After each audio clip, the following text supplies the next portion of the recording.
Friends, welcome to the channel Physics by IITians. Today we will discuss the topics from a very important topic that is usually covered from the high school, but still we don't have clear concepts. That is total internal reflection. How do you understand total internal reflection? Studying the the electrodynamics or studying from the wave phenomena. Okay, from Fresnel's law, how can you derive the Snell's law? In one slide, in one video, I have discussed everything, but I think the total internal reflection concept should be more clear. That's why I picked the topic total internal reflection today. So let's start. So before starting the video, I want to discuss the why total internal reflection. Why do it occur? Okay, is it that the light from usually we know that wherever the light are falling from a dense material to a lower dense material, that is highly dense material, this is Nd, and this is the lower dense material Nl. From the highly dense material there is a wave that is incident to a lower dense material. It will certain some of the ray will get transmitted and some of the ray will get reflected usually. Then whenever this angle of incidence is increasing such that there will be some of the angle for which the Snell's law is n1 sin theta I equals to n2 sin theta t. Okay, so this is Snell's law. Now if you somehow adjust your angle of incidence sin theta I so that the sin theta t is 90 degree, that is the transmitted light is grazing at the interface, that is n1 sin theta I equals to n2, and this sin theta t will be sin 90 degree, which will be 1. So therefore we call it as critical angle theta c, below which this critical angle, if we further make larger the angle of incidence, the light will be totally internally reflected, that is above theta c there will be no light that is passing through the medium too. But is it really happening, or have you understood that why is it happening so? Okay, let's check it out. First, friends, the total internal reflection is happening although there is total energy transfer is happening here, but it is not like this is discontinuous process, because you have certain boundary conditions in electromagnetic wave. So it has some electric field components of the incident wave. It should have some electric field component along the reflected wave, and it should have some electric field components along the transmitted wave. So what is that? What is the boundary condition in at this interface?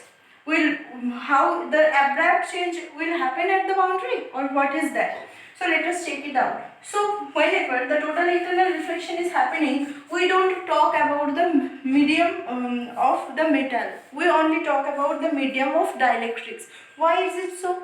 Because please go and check out the metal cases. For certain frequencies nearly equal to optical frequencies, the refractive index of the metal is imaginary. So I have discussed that the imaginary refractive index means the absorption of energy. So whenever in case of metal there is absorption of the electromagnetic field that is incident, so it cannot penetrate through the metal. So obviously the total internal reflection will be happening air water interface or dielectric interface. Okay, that's what I am trying to tell you, that you should know the dielectric, in case of dielectric material, what should be the Maxwell's equation.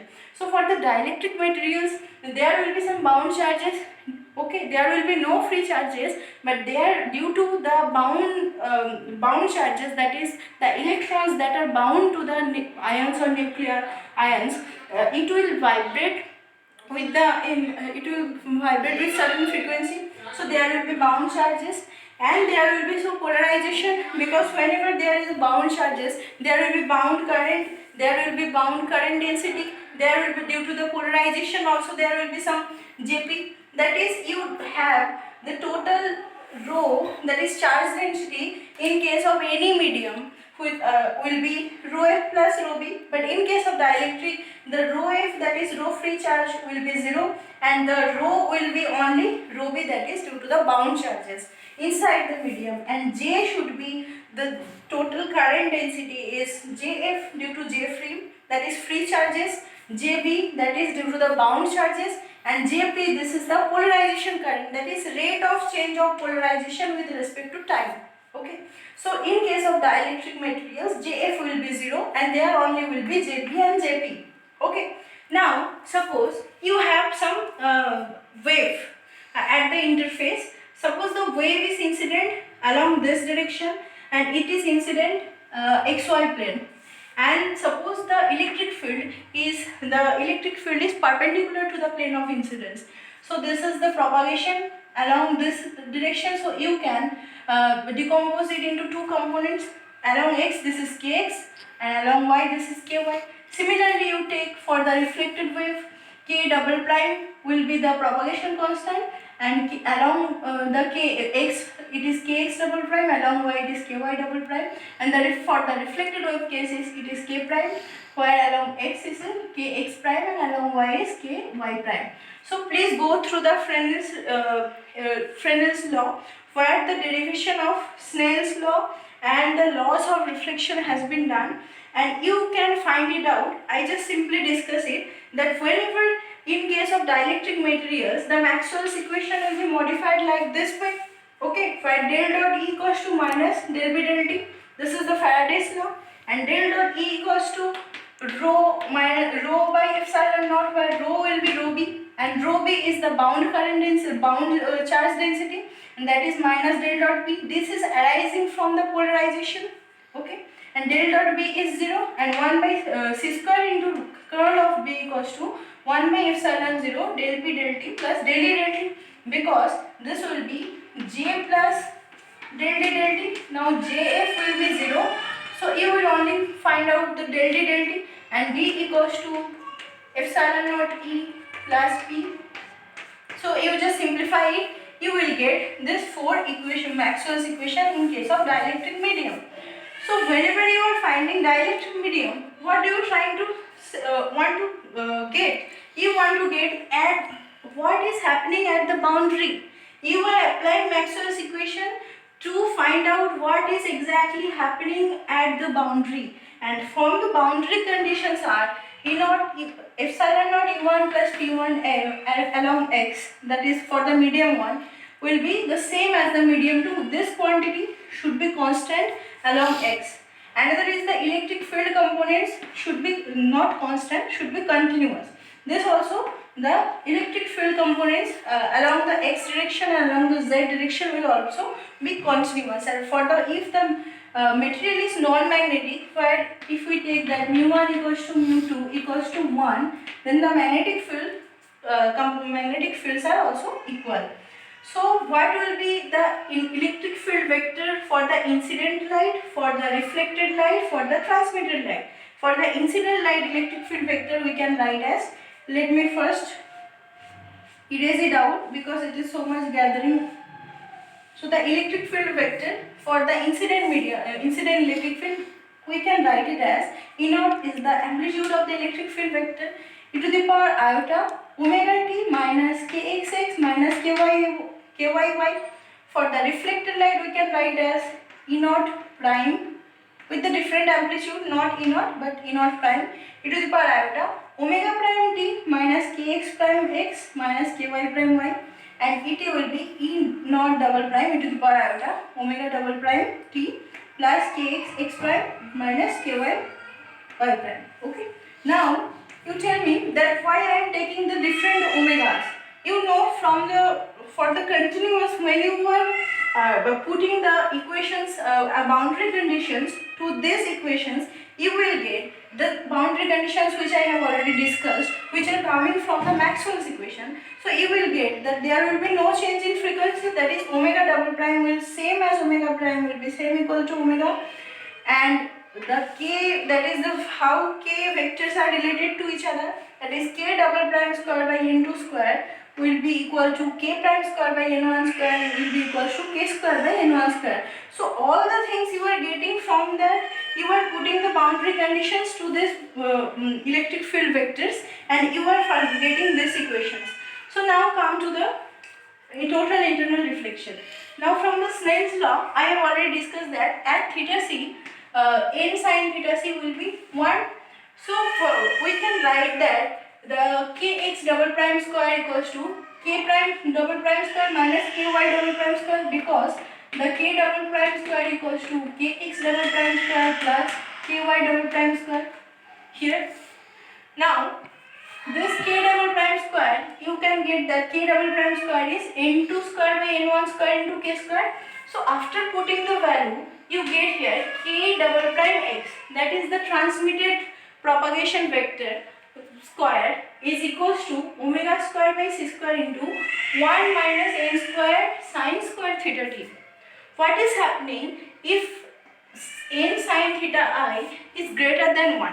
That is, if n sine theta c is greater than 1, this is the critical angle. So if you make it greater than 1, what will happen? That kx double prime square will be omega square by c square into minus of something, because it is greater than 1, so it will be a larger quantity. So kx double prime, which is the propagation vector along the x direction of the transmitted wave, will be imaginary. Okay, you first find out that what does it mean. That is the transmitted electric field vector.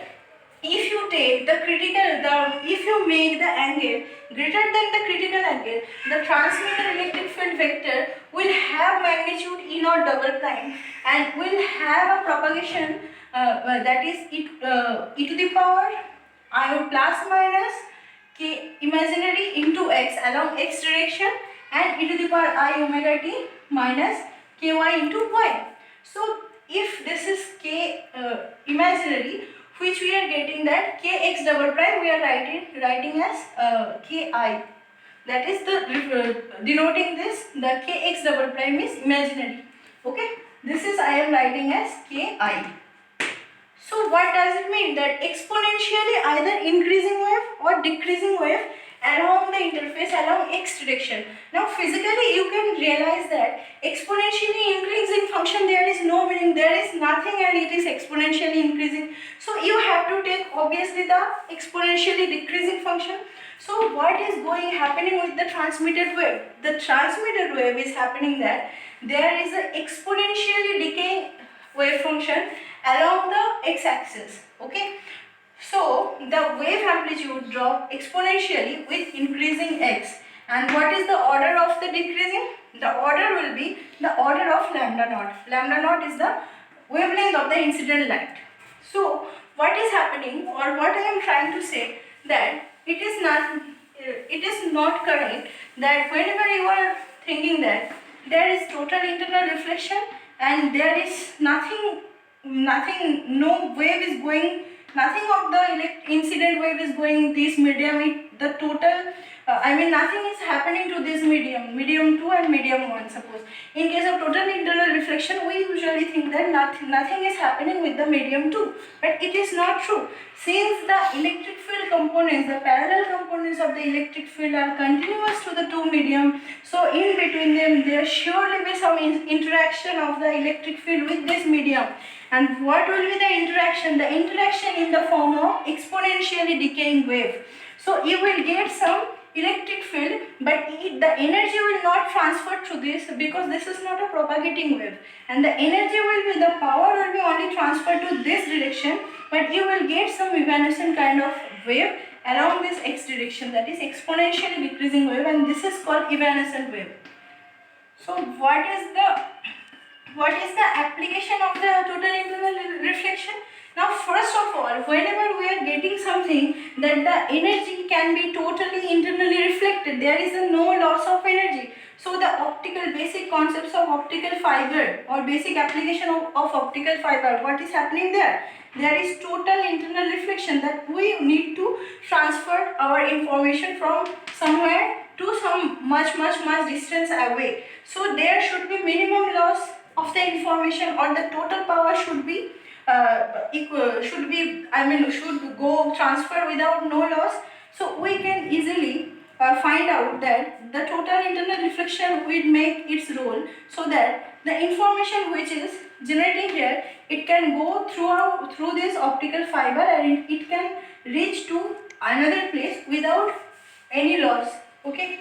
And another is the most important application of the TIR is another also. This is the application by the evanescent wave. Using the evanescent wave, we can make sensors. Like in biomaterials also, we can make total internal reflection fluoroscopy TIRF, where we usually make make a device which is using total internal reflection, and then at the boundary, where the light is taking, suppose the light is getting here, from here it is getting totally internally reflected, and somehow you have some material here, you have some analytes, you want to sense it, then what is the kind of analyte is here.